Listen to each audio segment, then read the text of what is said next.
Good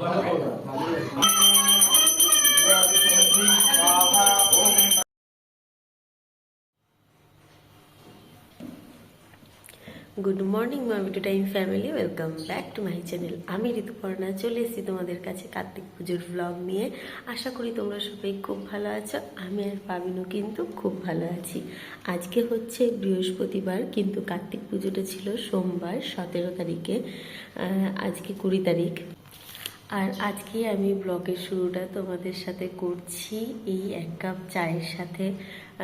পুরো ব্লগটাই আমি কার্তিক পুজোর দিন করেছি, কিন্তু ব্লগের শুরুটা আমি ঠিকঠাকভাবে সেদিন করতে পারিনি, কারণ সকাল সকাল আমাদের কাছে খুব খারাপ একটা খবর আসে।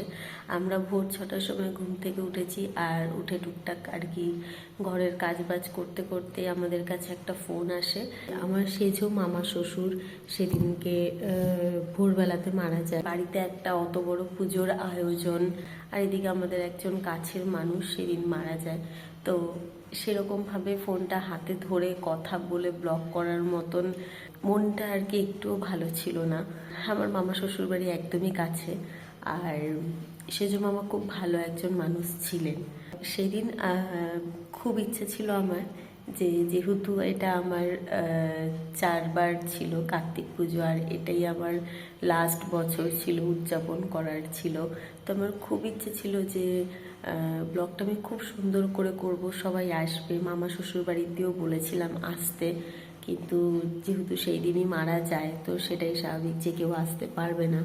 তো সেদিন যেহেতু ব্লগের শুরুটা করা হয়নি আমার, তাই আমি ভাবলাম যে তোমাদেরকে একটু কারণটা বলে দিই যে কেন আমি ব্লগটা শুরু করতে পারিনি সেদিনকে ভালো করে। এরপর তোমরা পুরো কার্তিক পুজোর ব্লগটা দেখে নাও।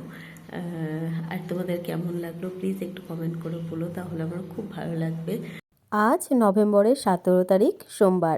আজ আমার বাড়িতে কার্তিক পুজো, আর সেই কারণেই সকাল সকাল আমি ঘুম থেকে উঠে সবাইকে চা করে দিয়েছি। আর আমার বোন এইদিকে চা খেয়ে কার্তিককে যেই জায়গাটায় বসাবো সেই জায়গাটা সুন্দর করে সাজিয়ে দিচ্ছে। আর সেই ফাঁকেই আমি চলে গেছিলাম স্নানে। স্নান করে এসে সব ঠাকুরকে ফুলের মালাগুলো পরিয়ে দিয়ে সুন্দর করে পুজো দিয়ে দিয়েছি। আর এই দেখো আমার কার্তিকের মুখটা এখনো ঢাকা। কার্তিকের মুখটা দেখতে হলে তোমাদের আরেকটু অপেক্ষা করতে হবে। আমি এইদিকে স্নান করে এসে ঠাকুরকে তাড়াতাড়ি পুজো দিয়ে দিলাম। পুজো দিয়ে মোটামুটি আর কি জল থাকতে থাকতে সব জলের কাজগুলো করে নিয়েছি। এখন দিদিকে বললাম একটু তাড়াতাড়ি করে তুই আলপনাটা দিয়ে দে। তো দিদি ওইদিকে আলপনা দিচ্ছেন। দিদির আলপনা দেওয়া হয়ে গেলে আমি ঠাকুরটা একেবারে পেতে দেবো। পেতে দিয়ে তারপর পুজোর আয়োজনটা করে নেব। এইবার একটু চাপে রয়েছি যে সব কিছু ঠিকঠাকভাবে গুছিয়ে টাইমে আর কি আমি রেডি করে দিতে পারবো কিনা, কারণ 4টের মধ্যে ঠাকুরমশাইকে বলেছি আসতে। এখন অলরেডি 1:30 বাজে। দিদিকে বললাম 2টোর মধ্যে তুই কমপ্লিট কর, আলপনাটা দিয়ে নে আমি ঠাকুরকে পেতে। আবার আমি ইচ্ছা আছে আমি একটু আট পৌড়ে করে শাড়ি পরবো।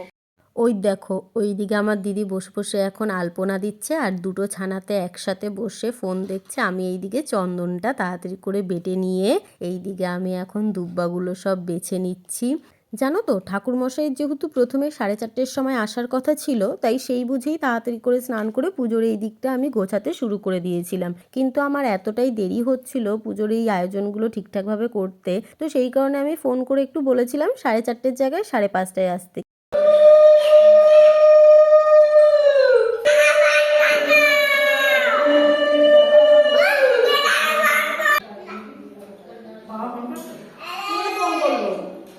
তো চলো তোমাদেরকে আমি ভালো করে আমার কার্তিক সোনার মুখটা একটু দেখিয়ে নিই। এই হচ্ছে আমার কার্তিক, আর এই হচ্ছে কার্তিককে বসানোর জায়গায় দিদি যেই আলপনাটা দিয়েছিল সেই আলপনাটা। কি সুন্দর হয়েছে না? দিদি আলপনা দেওয়ার পর গুনগুন আর ছোট মাসি আমাদের বাড়িতে আসার পরেই গুনগুন বলছে যে তাহলে দে আমিও সুন্দর করে একটু আলপনা দিয়ে দিই।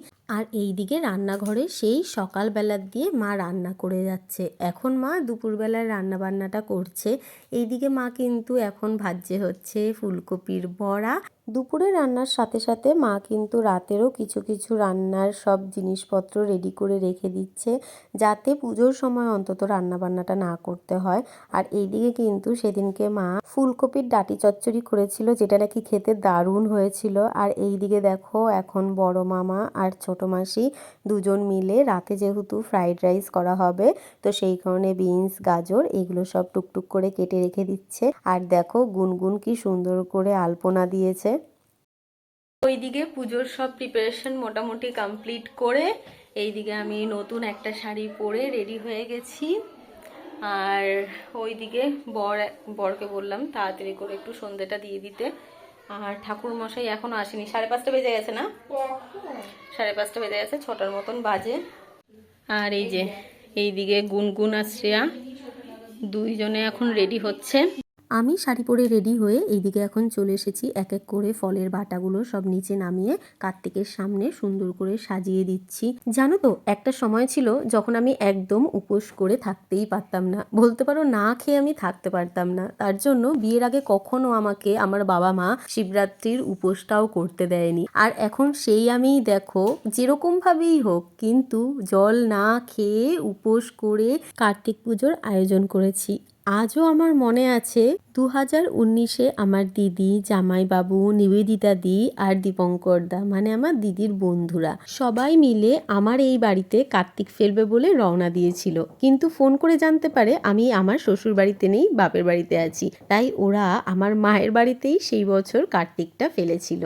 2019 আর 2020 এই 2 বছর আমি আমার বাপের বাড়িতে কার্তিক পুজো করার পর 2021-এ আমি আমার শ্বশুর বাড়িতে কার্তিক পুজো করি। আর তারপর এই বছরই কিন্তু আমার লাস্ট কার্তিক পুজো। এইদিকে আমি একটা কাণ্ড করে ফেলেছি, আমি আমার পাটা কেটে ফেলেছি। আমার কাছে একটা চীনামাটির আইসক্রিমের ভাঁড় ছিল, যেটার মধ্যে আমি ছোট ছোট কানের রাখতাম, আর সেটাই আমার হাত থেকে পড়ে গিয়ে আমার পাটা কেটে যায়। তো এই হচ্ছে অবস্থা, পা কেটে কুটে একাকার। আর আজকে আমার শোকেসের দিয়ে পুরো সব জিনিসগুলো হুড়মুড়িয়ে পড়েছে, এইগুলোকে নিয়ে আবার একদিন গুছাতে বসতে হবে। অলরেডি সব কিছু মায়ের কমপ্লিট হয়ে গেছে, রাতে যা মেনু ছিল। তো ঠাকুরমশাই আসলে শুধু পুজোতে বসা বাকি আছে। এই যে এইদিকে এখন আলুর দমটা হচ্ছে, আর এইদিকে পনিরটা রান্না করা হয়ে গেছে। ঘড়িতে তখন 8:20, 5:30 দিয়ে ঠাকুরমশাইয়ের অপেক্ষা করতে করতে শেষমেশ ঠাকুরমশাই এসে পৌঁছালো রাত 8:20-তে।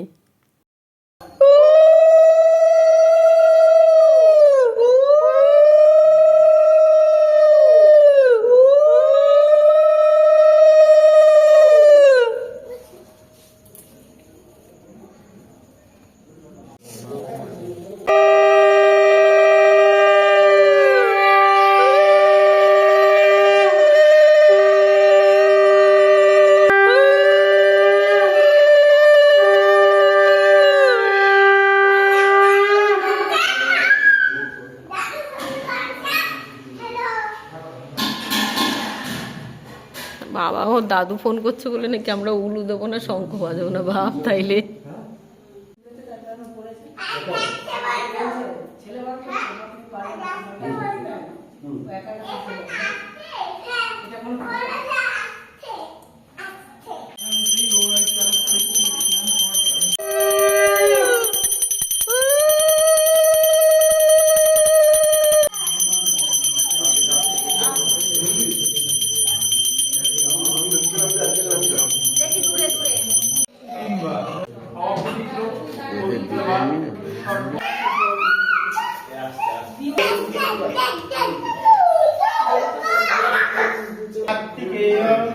महाभाग गौरी हृदय नंदन देव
শীতলা পুজোর দিন যেটা বলতে এটা খাবো, আমরা তো ভয় কথা বলতাম না।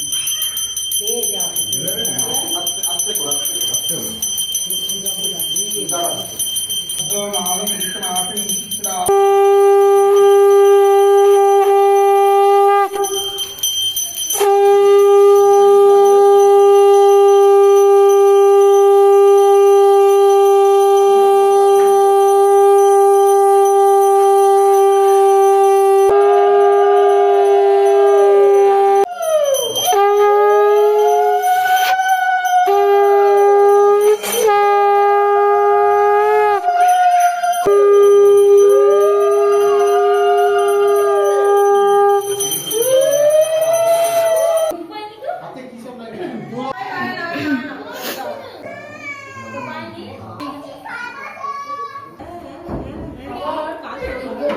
পুজো হয়ে যাওয়ার পর খেয়ে দিয়ে সবার এবার বাড়ি যাওয়ার পালা। আর তোমাদের বলেছিলাম না, দিদির বন্ধুরা নিবেদিতা দি আর দীপঙ্কর দা আমাদের বাড়িতে কার্তিক ফেলেছিল। এই হচ্ছে সেই দীপঙ্কর দা আর এই হচ্ছে নিবেদিতা দি। তো এখন সবাইকে এগিয়ে দিতে যাচ্ছে আমার বর। আর বর বাড়িতে আসার পর বরকেও প্রসাদ দিয়ে দিয়েছি। আর পুজোর পর জায়গাটার এখন এরকম অবস্থা। আর এইদিকে এই যে ফ্রাইড রাইসটা তোমাদের সাথে শেয়ার করা হয়নি, এটা হচ্ছে ফ্রাইড রাইস। আর সঙ্গে ছিল আমের চাটনি, পাঁপড় আর গরম গরম নলেন গুড়ের রসগোল্লা।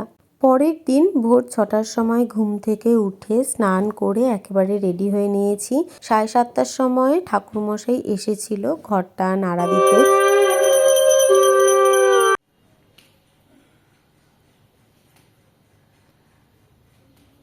তারপর মা দই খই মেখেছিল, সবাই দই খই খেয়ে আমি চা বানিয়েছিলাম, সেই চা খেয়ে এখন সবার বাড়ি যাওয়ার পালা। আর আমারও আজকে এই কার্তিক পুজোর ব্লগটা এন্ড করার পালা। তো আজকে আমার এই কার্তিক পুজোর ব্লগটা যদি তোমাদের ভালো লেগে থাকে তাহলে প্লিজ একটা লাইক, কমেন্ট, শেয়ার করে দিও। আর সাবস্ক্রাইব করে পাশে থাকা বেল আইকনটা অবশ্যই ক্লিক করে দিও।